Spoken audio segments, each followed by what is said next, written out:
ഞാൻ ഇന്നിവിടെ ഉദ്ധരിക്കുവാൻ പോകുന്നത് ശ്രീമദ് ഭഗവത്ഗീതയിലെ 5-ാം അധ്യായമായ കർമ്മസന്യാസ യോഗത്തിലെ 11-ാമത്തെ ശ്ലോകവും അതിന്റെ സാരാംശവും. ആഗ്രഹം വെറുപ്പുമില്ലാത്തവൻ സന്യാസിയാകുന്നു. കാമക്രോധാദികളാണ് മനുഷ്യനെ പാപത്തിലേക്ക് നയിക്കുന്നത്. വിഷയാസക്തികളെ ഉപേക്ഷിച്ച് കർമ്മം ചെയ്യുന്നവൻ മോക്ഷത്തെ പ്രാപിക്കും. കർമ്മയോഗത്തിലൂടെയല്ലാതെ സന്യാസത്തെ പ്രാപിക്കുവാൻ സാധ്യമല്ല. അവനവൻ നിശ്ചയിക്കപ്പെട്ട കർമ്മം ചെയ്യുന്നത് തന്നെയാണ് കാമ്യം എന്നാണ് ഗീതയിൽ ആവർത്തിച്ചു പറയുന്നത്. ഓം ശ്രീ പഞ്ചമോധ്യായഃ.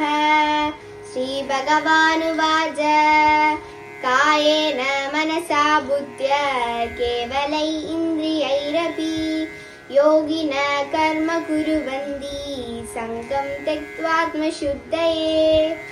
ശരീരം, മനസ്സ്, ബുദ്ധി, ഇന്ദ്രിയങ്ങൾ എന്നിവകൊണ്ട് മാത്രം യോഗികൾ ആത്മശുദ്ധി നേടുന്നതിനായി ആസക്തിയെ ത്യജിച്ചുകൊണ്ട് കർമ്മങ്ങൾ അനുഷ്ഠിക്കുന്നു.